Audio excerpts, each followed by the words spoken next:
Allah bisa memaafkan dosa-dosa kita, namun tidak dengan manusia. Iya. Jadi kita harus meminta Apa yang maaf ada terlebih kaitannya dengan hakul adam, maka itu harus kita lunasi di bulan fitri ini agar menjadi kefitrahan yang sempurna di dalam diri kita. Orang yang berjabatan tangan, jika tangan ini bertemu, maka dosa keduanya itu rontok, luntur. Nah, ini alangkah mulianya kita. Kalau kita mampu berjabatan tangan.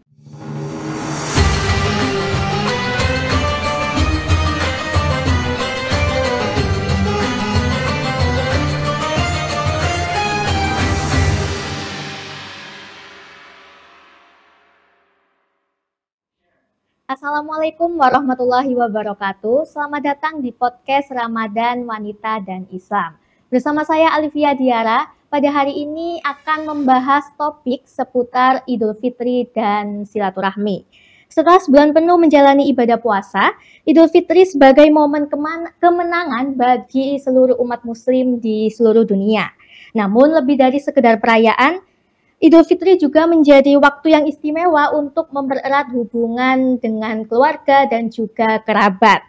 Nah, untuk membahas lebih mengenai kedua hal tersebut, saya sudah bersama dengan narasumber kita pada hari ini, yaitu Ibu Hinda, sebagai dosen di Institut Agama Islam Al-Khazini, Sidoarjo, Fakultas Ilmu Al-Quran dan Tafsir ya Ibu. Iya. Dan juga pengurus RMI. Oke. Selamat datang Ibu Hinda, bagaimana kabarnya? Oke, bertemu kembali dengan saya Ibu Hinda pada bulan ini kita di penghujung Ramadan ya. Untuk menyongsong Idul Fitri. Betul. Saya pengurus RMI PCNU Sidoarjo, ya, dan juga pengurus LDNU Lembaga Dakwah. Nahdlatul Ulama di PC Sidoarjo. Di samping saya juga sebagai dosen di ilmu Al-Quran di Universitas atau Institut Agama Islam Al-Khazini. Baik Ibu, sebelumnya saya sudah menyinggung tentang topik kita pada hari ini, yaitu Idul Fitri dan silaturahmi. Jadi pertanyaan yang pertama ini Bu, apa makna Idul Fitri sebenarnya bagi umat muslim di seluruh dunia? Begini ya, dimana kita kalau menyambutnya itu adalah dengan takbir, dengan tahmid, begitu ya. Jadi intinya Idul Fitri ini adalah sebuah momen di mana kita kembali fitri, kembali suci kepada dari kondisi di mana kita setelah ditempa selama 1 bulan penuh. Tapi hal ini jangan dianggap kita benar-benar sudah menang. Karena kalau mengatakan hari kemenangan, kita belum menang. Belum menang ya? Belum menang. Kenapa itu kira-kira itu? Karena kan di dalam kehidupan kita itu masih banyak yang perlu diperjuangkan. Dalam artian terutama hawa nafsu kita. Selama 1 bulan penuh, kita sudah ditempa kesabaran kita, menjaga dari mulut kita, dari seluruh anggota tubuh kita, dan ditempa ngaji Al-Quran tadarus selama 1 bulan, tarawih selama 1 bulan. Nah, mudah-mudahan dengan adanya tempaan yang selama 1 bulan itu, benar-benar diri kita menjadi fitrah kembali, menjadi suci seperti lahir kembali. Nah, itu yang kenapa dikatakan Idul Fitri, karena ini adalah momen di mana kita kembali fitrah seperti bayi yang baru lahir, kata Rasulullah. Dikarenakan selama 1 bulan penuh kita telah mencoba pendekatan kepada Allah, kemudian kita melakukan hal-hal positif di dalam selama 1 bulan. Itu kenapa dikatakan Idul Fitri. Berarti maknanya kita lahir kembali ya, lahir kembali fitrah setelah 1 bulan berpuasa, taraweh, membaca Al-Quran dan sebagainya. Dan harapan kita setelah kita kembali fitri ini tidak mengulang lagi apa yang sebelumnya kita lakukan. Sehingga putihnya diri kita ini benar-benar tidak ternoda kembali untuk hal-hal yang tidak bagus. Hal-hal yang buruk ya. Hal-hal yang buruk. Makanya dikatakan, taqabbalallahu minna wa minkum. Kita mudah-mudahan diterima amal selama 1 bulan kita di bulan Ramadan itu mudah-mudahan diterima oleh Allah. Siamana puasa kita dan itu semuanya sudah disebutkan, taqabbalallahu minna wa minkum, taqabbal ya karim, fi aidin. Nah ini terus ada bacaan-bacaan seperti itu. Karena apa? Karena kita memohon kepada Allah selama 1 bulan diterima, dan fitrinya diri kita ini benar-benar selamanya akan bisa kita jaga dengan kefitrian itu. Oke, baik Ibu. Ya. Kemudian setelah makna dari Idul Fitri itu sendiri, kenapa tadi itu sempat disinggung tentang Idul Fitri sebagai hari kemenangan. Jadi kenapa sebenarnya Idul Fitri itu disebut hari kemenangan? Kalau makanya dari awal tadi saya katakan, kalau dikatakan sebagai hari kemenangan, kemenangan yang mana? Oh, Ini sebenarnya adalah pertanyaan untuk diri kita. Mampukah kita memang benar-benar menjaga kefitrian itu? Makanya jangan dikatakan ini sebagai puncak dari kemenangan kita. Karena kita masih terus dan terus berjuang untuk kemenangan kita selanjutnya.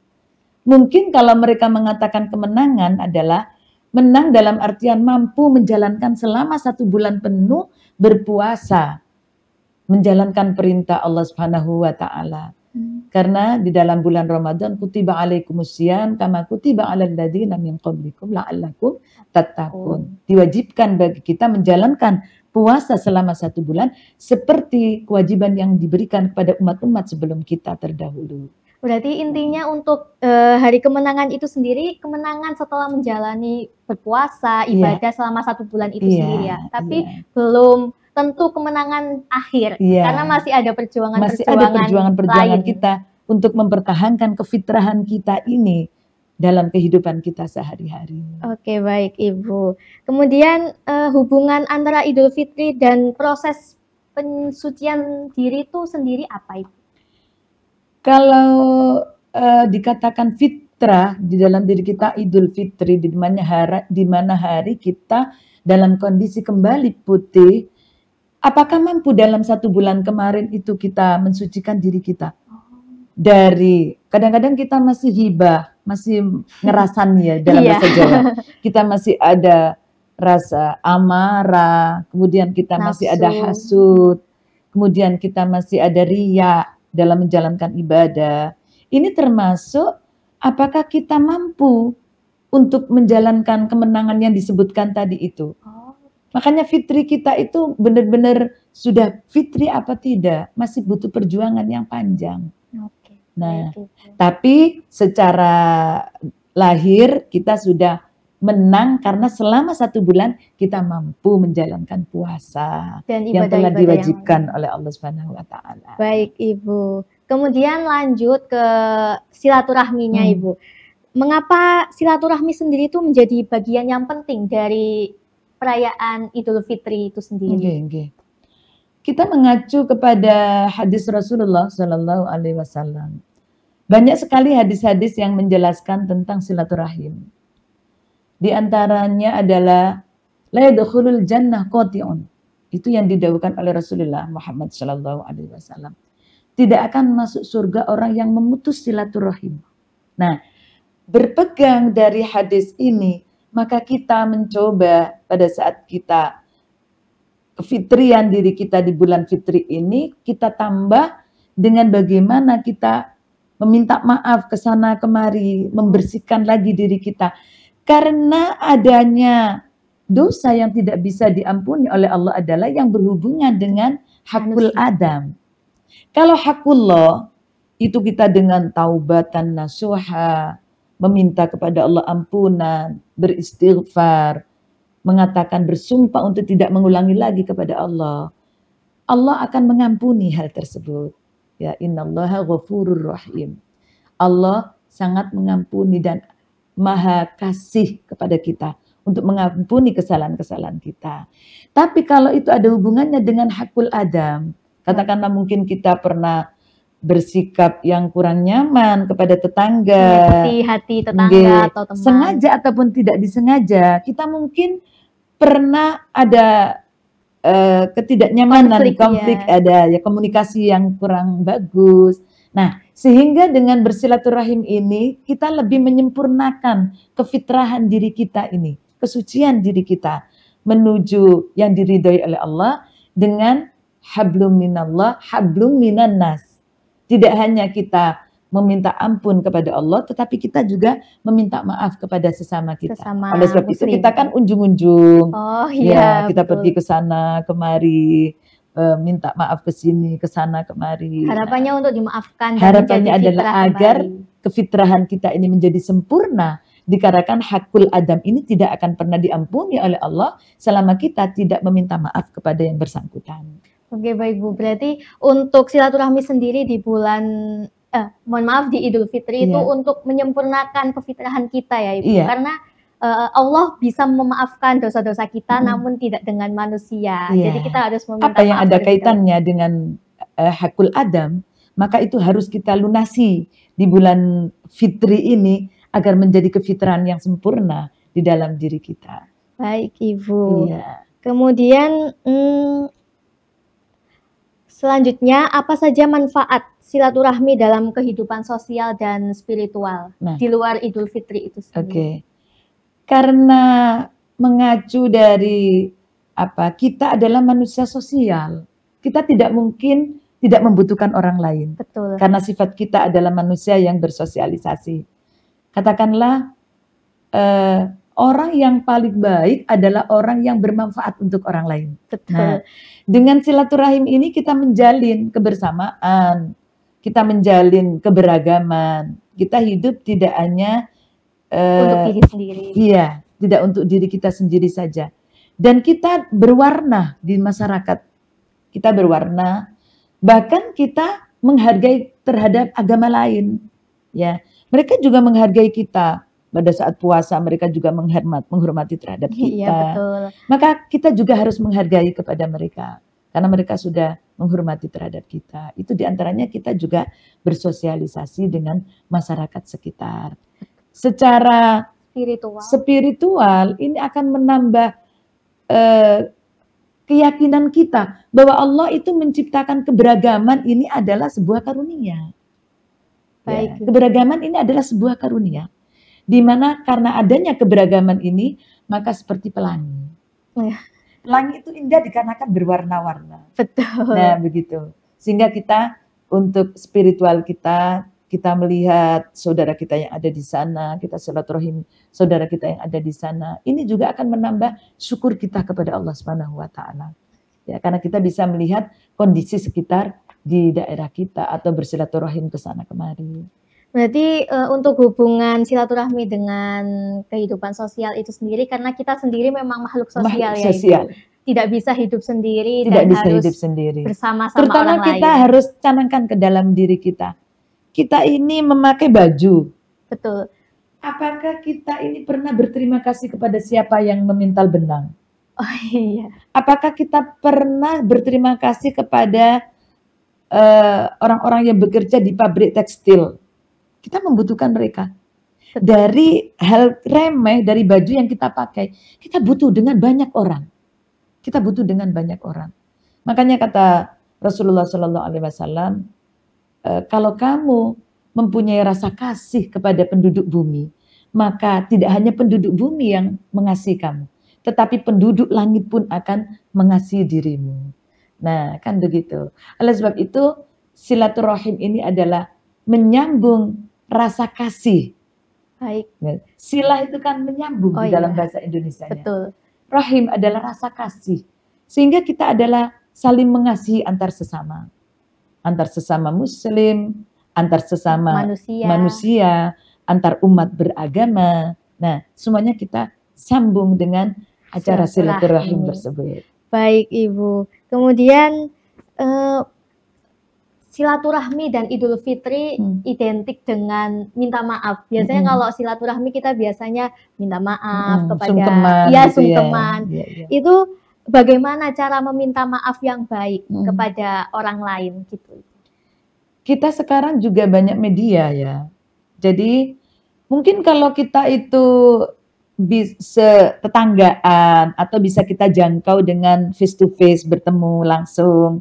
Gitu mungkin kita bisa ya bersilaturahim dengan langsung meminta maaf dengan cara berjabatan tangan dan sebagainya. Karena orang yang berjabatan tangan, jika tangan ini bertemu, maka dosa keduanya itu rontok, luntur. Nah, ini alangkah mulianya kita. Kalau kita mampu berjabatan tangan, apalagi pada masa-masa sebelumnya mungkin kita pernah tengkar dengan dia, teman di tempat kuliahnya, mbaknya mungkin. Kalau saya misalnya di tempat kerja atau namanya juga bersosial ya, kita pasti ada sesuatu yang mengganjal, miscommunication dan sebagainya. Nah, alangkah pada saat momen Idul Fitri ini, di mana momen silaturahim ini kita benar-benar memanfaatkan untuk berjabatan tangan dengan mereka. Tentunya kalau ditanya bagaimana tata cara meminta maaf yang sesungguhnya, ya kita orang Timur, kita melihat juga bagaimana tata cara kita kepada yang lebih tua, kemudian dengan level sama-sama muda atau kepada anak yang lebih kecil. Nah, ini kan kita sudah tahu sendiri bagaimana cara menyikapinya. Mungkin kepada yang lebih tua kita mencium tangan, kepada yang lebih muda kita mungkin dengan candaan karena ini adalah momen bahagia.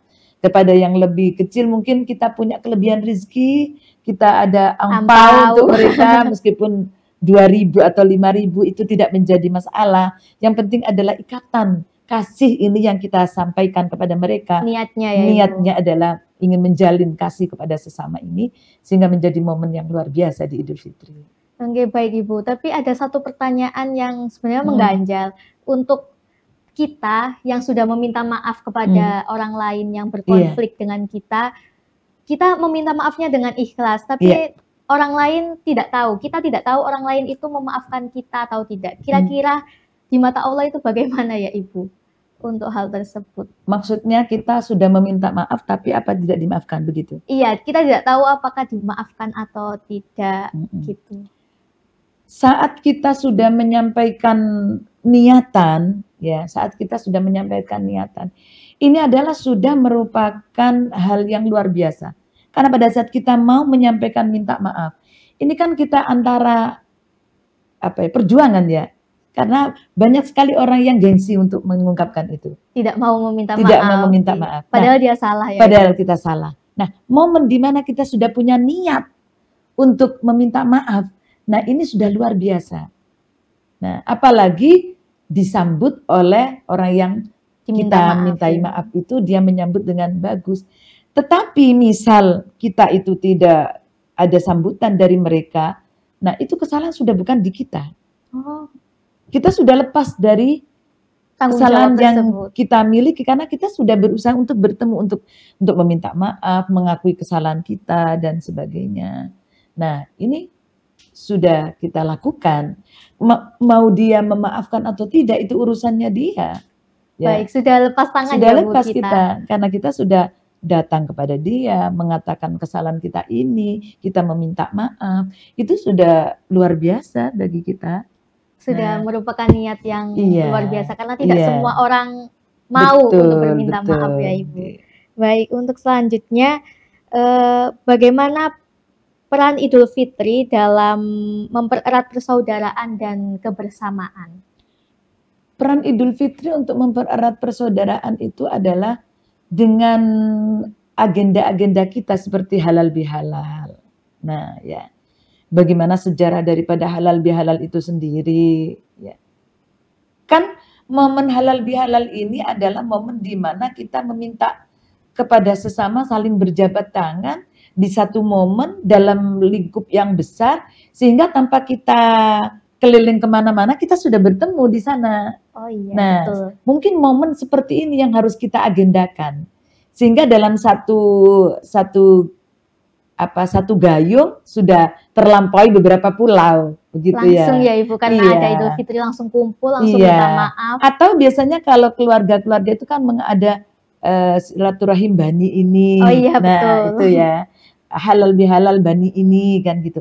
Ini momen di mana kita memang suatu cara agar kita satu kali berangkat, tetapi kita sudah maksimal gitu ya, bisa ketemu dengan berbagai kalangan dan kita bisa bertemu untuk meminta maaf di sana, sehingga kita tidak memerlukan banyak waktu dan juga banyak biaya untuk menggapai silaturahim ini. Nah, ini momen yang luar biasa saya kira.